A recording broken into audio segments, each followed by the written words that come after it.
అంతర్జాతీయ సంబంధాల్లో ఎప్పటికప్పుడు కొన్ని కీలక సంఘటనలు చోటు చేసుకుంటాయి. వీటిలో కొన్ని నిర్ణయాలు కొత్త సమీకరణాలకు బాటలు వేస్తాయి. ఇవి ప్రపంచవ్యాప్తంగా చర్చకు దారితీస్తాయి. తాజాగా అలాంటిదే ఒక కీలక పరిణామం చోటు చేసుకుంది. ఆఫ్ఘనిస్తాన్లోని తాలిబాన్ల పాలన ప్రారంభమైన కొన్నేళ్లు గడుస్తుంది. అయినా ఇప్పటికీ అక్కడి ప్రభుత్వాన్ని ప్రపంచ దేశాలు గుర్తించలేదు. తాజాగా రష్యా తాలిబాన్ ప్రభుత్వాన్ని అధికారికంగా గుర్తించింది. దీంతో రాబోయే రోజుల్లో ఇతర దేశాల వైఖరిలోనూ మార్పు వచ్చే అవకాశం ఉంది.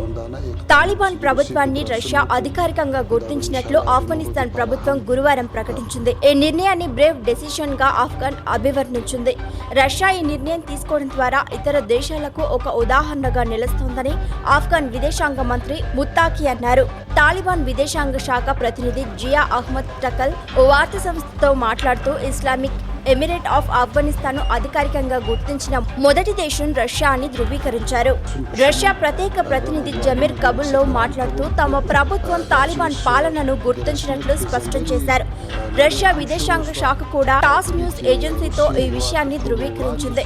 దీంతో ఆఫ్ఘనిస్తాన్లో తాలిబాన్ పాలనకు అంతర్జాతీయంగా చట్టబద్ధత లభించే దిశగా ఇది ఒక ముందడుగు అనే వాదన వినిపిస్తోంది. ఇతర దేశాల వైఖరి చైనా, పాకిస్తాన్ వంటి ఇతర దేశాలు తమ రాజధానిలో తాలిబాన్ రాయబారులు ఉండేందుకు అనుమతి ఇచ్చాయి. భారత్ కూడా తాలిబాన్లతో ఒకానొక సందర్భంలో చర్చలు జరిపింది. అయితే ఆ దేశాలు ఇస్లామిక్ ఎమిరేట్ ను ఇంకా అధికారికంగా గుర్తించలేదు. ఇవి తాలిబాన్తో అనధికారిక సంబంధాలు కొనసాగిస్తున్నప్పటికీ పూర్తి స్థాయి దౌత్య సంబంధాలు నెలకొల్పడానికి మాత్రం వెనకాడుతున్నాయి.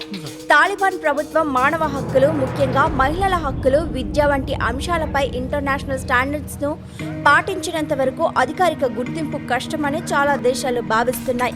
రష్యా నిర్ణయం ఇతర దేశాల మీద ఎలాంటి ప్రభావం చూపుతుంది, లేదా ఇదొక రాజకీయ నిర్ణయంగా మిగిలిపోతుందా అనేది చూడాల్సిందే. రష్యా నిర్ణయం ఆఫ్ఘనిస్తాన్ అంతర్గత వ్యవహారాలపై ఎలాంటి ప్రభావం చూపుతుందనేది ఇప్పుడే చెప్పలేదు. ఇది తాలిబాన్ ప్రభుత్వానికి ఆర్థికంగా, రాజకీయంగా లబ్ధి చేకూర్చే అవకాశం ఉందని విదేశీ వ్యవహారాల నిపుణులు అభిప్రాయపడుతున్నారు. ఇతర దేశాలు కూడా రష్యా అడుగుజాడల్లో నడుస్తాయా లేదా అనేది చూడాలి. యునైటెడ్ నేషన్స్ సెక్యూరిటీ కౌన్సిల్లో రష్యా వీటో అధికారం ఉండటం వల్ల ఈ గుర్తింపు భవిష్యత్తులో ఆఫ్ఘనిస్తాన్కు సంబంధించిన అంతర్జాతీయ తీర్మానాలను ప్రభావితం చేసే అవకాశం ఉంది. రష్యా ఈ నిర్ణయం తీసుకోవడం వెనుక జియో పొలిటికల్ రీజన్స్ ఉన్నాయని విశ్లేషకులు భావిస్తున్నారు. మిడిల్ ఈస్ట్ దేశాల్లో తమ ప్రభావాన్ని నిలబెట్టుకోవడానికి దీన్ని రష్యా ఒక ఆయుధంగా వాడుకున్నట్లు తెలిపారు. అయితే తాలిబాన్ ప్రభుత్వం అంతర్జాతీయ సమాజం నుంచి పూర్తి గుర్తింపు పొందాలంటే మానవ హక్కుల పరిరక్షణ, ముఖ్యంగా మహిళల హక్కులు, బాలికల విద్యకు సంబంధించి మరింత పారదర్శకంగా వ్యవహరించాల్సి ఉంటుందని అంతర్జాతీయ నిపుణులు అభిప్రాయపడుతున్నారు.